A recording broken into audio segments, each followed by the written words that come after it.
practice tests for IELTS 1 by Vanessa Jakeman and Claire McDowell. Published by Cambridge University Press, 1996. This recording is copyright. Cassette 2, Side 1. Practice Test 3. You will hear a number of different recordings, and you will have to answer questions on what you hear.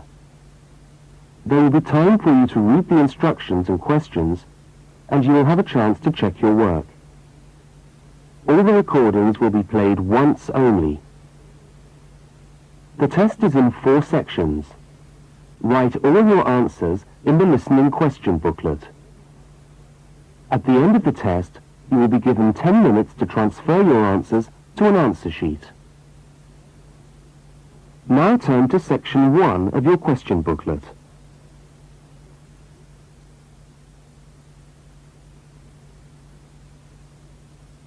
Section 1. You will hear a student inquiring about parking facilities. First, look at questions 1 to 4. For each of the questions, 4 alternatives are given. Decide which of the alternatives, A, B, C or D, best fits what you hear on the tape, and circle the appropriate letter. You will see that there is an example which has been done for you. On this occasion only, the conversation relating to the example will be played first.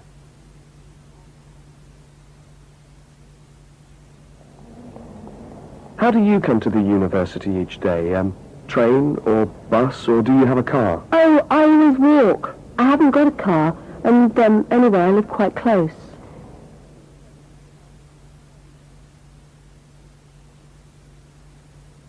The woman says she always walks, so C has been circled. Now we shall begin. You should answer the questions as you listen, because you will not hear the recording a second time. Now listen carefully to the first conversation and answer questions 1 to 4. How do you come to the university each day? Train or bus, or do you have a car? Oh, I always walk. I haven't got a car, and anyway, I live quite close. Do you know anything about parking rights on the campus? I was wondering whether students are allowed to park their cars on campus or not. Yes. I think it's possible for postgraduate students, but not for undergraduate students. That doesn't seem very fair. No, I suppose not. But simply isn't enough room on the campus for everyone to park. Do you need a parking permit? Yeah, I believe you do. Where do I get that from? I think you can get a parking sticker from the administration office. Where's that? It's in the building called Block G, right next to Block E. Block G? Yeah. All right. And what happens to you if you don't buy a sticker? Do they clamp your wheels or give you a fine? No, I think they tow your car away. Oh, really? Yeah. And then they fine you as well, because you have to pay to get the car back. I better get the sticker then. Yeah. Where exactly is the administration office again? I'm new to this university and I'm still trying to find my way around. Right. You go along Library Road, past the tennis courts on your left and the swimming pool on your right. Yeah. And the administration office is opposite the car park on the left. You can't miss it. So it's up Library Road, past the swimming pool, opposite the car park. Right, I'll go straight over there. Bye, and thanks for the help.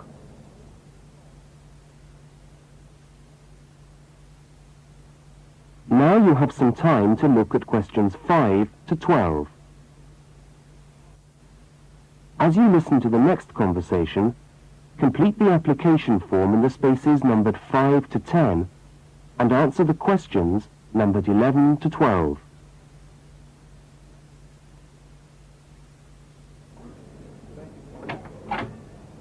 Good morning. Can I help you? Yes, I was told to come over here to get a parking sticker. Is this the right place? Yes, it is. Are you a postgraduate student? Yes, I am. Okay. Well, I'll just need to take some details. Your name? Richard Lee. That's spelt L-E-E. Richard Lee. And the address? Flat 13, 30 Enmore Road. How do you spell Enmore? E-N-M-O-R-E.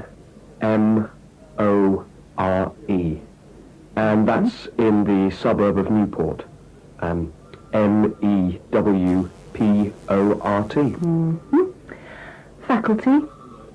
I beg your pardon? Which faculty are you in? Oh, architecture, the Faculty of Architecture. Right. And the registration number of your car? Let me see. LXJ50... Oh, no, sorry. I always get that wrong. It's LJX058K. LJX508K? No, 058K. Ah. And what make is the car? It's a Ford. A Ford. Fine. Well, I'll just get you to sign here, and when you've paid the cashier, I'll be able to issue you with a sticker. Right. Where do I pay? Just across the corridor in the cashier's office. Oh, but it's 12:30 now, and they close at 12:15 for lunch. But they open again at 2:15 until 4:30. Oh, they're not open till 2:15. No. When you get your sticker, you must attach it to the front windscreen of your car. I'm afraid it's not valid if you don't have it stuck on the window. Right, I see. Thanks very much. I'll just wait here then.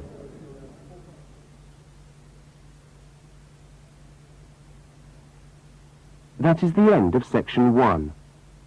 You now have half a minute to check your answers. Now turn to section 2.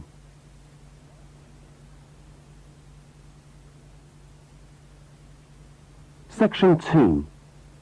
You will hear a talk given by a guide showing a group of people round a museum. First, you have some time to look at questions 13 to 18. Now listen to the guide and complete the notes by filling in the numbered spaces 13 to 18.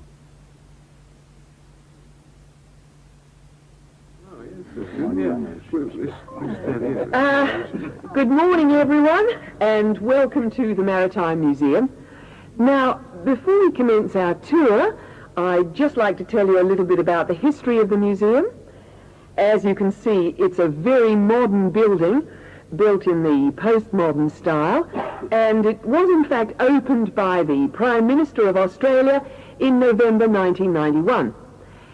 It's been designed with a nautical flavour in mind, to remind us of our links with the sea. But the museum isn't only housed in this building. There are a number of historic ships docked outside in the harbour which form part of the museum, and which you are also free to visit. And we'll be coming to them shortly. I'd just like to point out one or two things of general interest while we're here. Handicapped toilets are located on this floor, and the door shows a wheelchair. The cloakroom, where you can hang your coat or leave your bags, is just behind us here. The education centre is on the top floor, and there's a good little library in there which you might like to use. Follow the signs to the education centre. You'll see a lot of little green arrows on the wall. The green arrows will take you there. The information desk, marked with the small letter I on your plan, is located right here in the foyer. So if you get separated from your friends, I suggest you make your way back to the information desk, because we'll be returning to this spot at the end of the tour. All right? Now, if you look out this window, you should be able to see where the museum's ships are docked. If you want to go on a tour of the old ship, the Vampire, she's docked over there, and you should meet outside on the quay. However, a word of warning. I don't recommend it for the grandmas and grandpas, because there are lots of stairs to climb. Right now, let's move on. Oh, I almost forgot to give you the times for that tour. Now, tours of the Vampire run on the hour every hour, all right? Now look at questions 19 to 23. You listen to...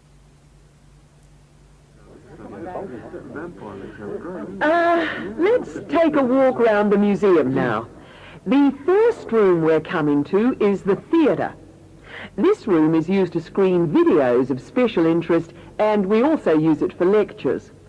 There's a continuous video showing today about the voyages of Captain Cook, so come back here later on if you want to learn more about Captain Cook.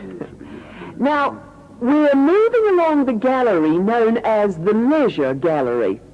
This is one of our permanent exhibitions, and here we try to give you an idea of the many different ways in which Australians have enjoyed their time by the sea. Surfing, swimming, life-saving clubs, that's all very much a part of Australian culture. At the end of this section, we'll come to the picture gallery, where we've got a marvellous collection of paintings, all by Australian artists. I think you can buy reproductions of some of these paintings in the museum shop. They're well worth a good look. Now, we're coming to the Members' Lounge. Now, as a member of the museum, you would be entitled to use the Members' Lounge for refreshments.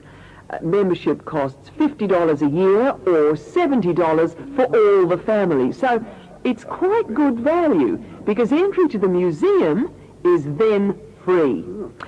And down at the far end of this floor, you'll find the section which we've called Passengers and the Sea. In this part of the museum, we've gathered together a wonderful collection of souvenirs from the old days when people travelled by ship. You'll find all sorts of things there. Old suitcases, ship's crockery, first-class cabins decorated in the fashion of the day. Just imagine what it must have been like to travel first class. Now, I'm going to leave you to walk around the museum on your own for a while, and we'll all meet back again at the information desk in 3/4 of an hour's time. I hope you enjoy your time with us at the museum today. Thank you.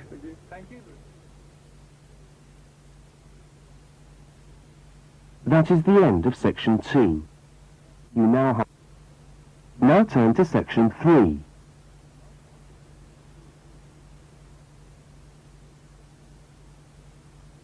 Section 3. In this section, you will hear a university student, Mark, talking to a tutor and another student about a topic he has studied. Now look at questions 24 to 32.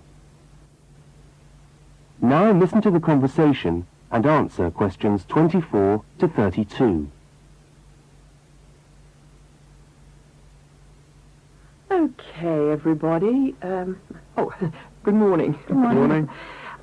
It's Mark's turn to talk to us today, so Mark, I'll ask you to get straight down to business. All right. Now, following on from what we were discussing last week in Susan's tutorial on approaches to marketing, you were going to give us a quick rundown on a new strategy for pricing, which is now being used by many large companies, known as revenue management, before we go on to your actual tutorial paper on sales targets. Is that correct? Yeah, okay, well... So, what exactly is revenue management? Well, it's a way of managing your pricing by treating things like airline tickets and hotel rooms rather more as if they were perishable goods. Yeah, I just tried to book a ticket yesterday for Perth, and would you believe there are 3 different prices for the flight? Right, and what was the rationale for that? Well, the travel agent said it depended on when you book and the length of the stay.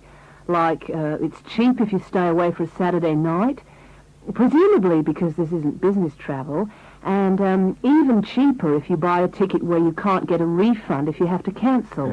In that case, the ticket costs about half the price. You wouldn't think it would make that much difference, would you? Well, it does, and that's basically because the airlines are now treating their seats like a commodity. You see, if you want a seat today, then you pay far more for it than if you want it in 3 weeks' time. That seems rather unfair. Well, not really. When you think about it, that's just common sense, isn't it? Well, I suppose so. What this actually means is that in the same row of seats on the same flight, you could have 3 people who have all paid a different price for their tickets. And is this just happening in Australia? No, it's the same all over the world. Airlines are able to market a seat as a perishable product with different values at different stages of its life. Like mangoes or apples at the market. Yeah, it's exactly like that. The fact is that the companies are not actually interested in selling you a cheap flight. They're interested in selling the seats and flying airplanes that are full. Mark, why do you think revenue management has come about? Well, as far as I can see, there are 2 basic reasons. Firstly, because the law has been changed to allow the companies to do this. You see, in the past, they didn't have the right to keep changing the prices of the tickets. And secondly, we now have very powerful computer programs to do the calculations, and so the prices can be changed at a moment's notice. So you mean 10 minutes could be critical when you're buying a plane ticket? Absolutely. That's right. Yep. And I understand we've almost reached the stage where these computer programs that the airlines are using will eventually be available to consumers to find the best deals for their travel plans from their home computer. Heavens, what a thought. So the travel agent could easily become a thing of the past if you could book your airline tickets from home. Are there any other industries using this system, or is it restricted to the airline business? No, many of the big hotel groups are doing it now. That's why the price of a bed in a hotel can also vary so much, depending on when and where you book it. It's all a bit of a gamble, really. Yeah, and hire car companies are also using revenue management to set their tariffs, because they're also dealing with a commodity, if you like. So the cost of hiring a car will depend on demand. Well, thank you, Mark, for that overview. That No was trouble. well researched. Now, let's get on with your main topic for today.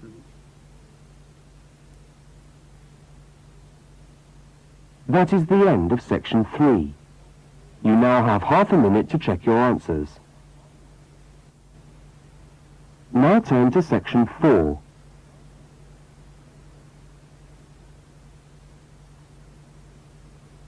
Section 4.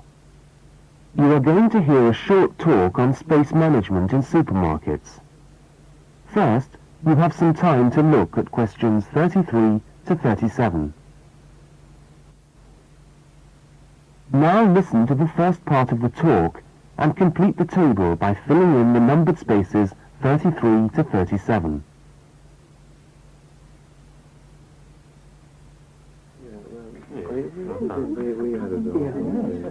Good morning. Welcome to this talk on space management. And today I'm going to look particularly at space management in the supermarket. Now, since the time supermarkets began, marketing consultants like us have been gathering information about customers' shopping habits. To date, various research methods have been used to help promote the sales of supermarket products. There is, for example, the simple and direct questionnaire, which provides information from customers about their views on displays and products, and then helps retailers make decisions about what to put where. Another method to help managers understand just how shoppers go around their stores are the hidden television cameras that film us as we shop and monitor our physical movement around the supermarket aisles. Where do we start? What do we buy last? What attracts us, etc. More sophisticated techniques now include video surveillance and such devices as the eye movement recorder.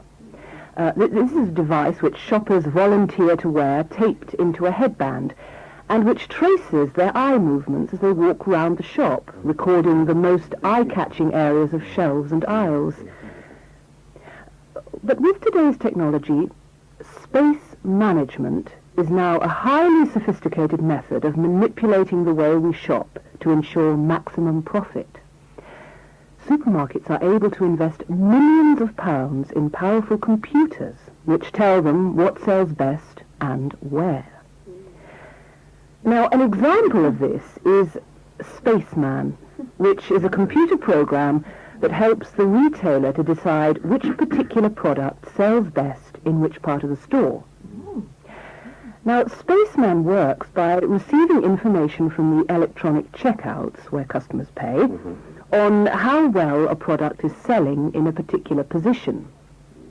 Spaceman then suggests the most profitable combination of an article and its position in the store. Now you have some time to look at questions 38 to 42. As you listen to the rest of the talk, label the diagram by filling in the numbered spaces 38 to 42.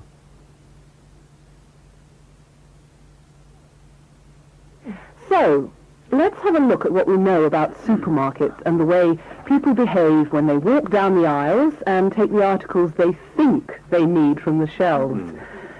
Now, here's a diagram of one supermarket aisle and 2 rows of shelves. Here's the entrance at the top left-hand corner. Now, products placed here at the beginning of aisles don't sell well. In tests, secret fixed cameras have filmed shoppers' movements around a store over a 7-day period. When the film is speeded up, it clearly shows that we walk straight past these areas on our way to the centre of an aisle. Items placed here just don't attract people. When we finally stop at the centre of an aisle, we pause and take stock, casting our eyes along the length of it. Now, products displayed here sell well and do even better if they're placed at eye level so that the customer's eyes hit upon them instantly. Products here are snapped up, and manufacturers pay a lot for these shelf areas, which are known in the trade as hotspots. Naturally, everyone wants their products to be in a hotspot. But the prime positions in the store are the ends of the aisles, otherwise known as gondola ends. Now, these stand out and grab our attention. For this reason, many new products are launched in these positions, and manufacturers are charged widely varying prices for this privileged spot. Also, the end of an aisle may be used for promoting special offers, which are frequently found waiting for us as we turn the corner of an aisle. Well, now, eventually, of course, we have to pay. Any spot where a supermarket can be sure we are going to stand still and concentrate for more than a few seconds is good for sales. That's why the shelves at the checkout have long been a favourite for manufacturers of chocolates. Perhaps the most surefire impulse food of all.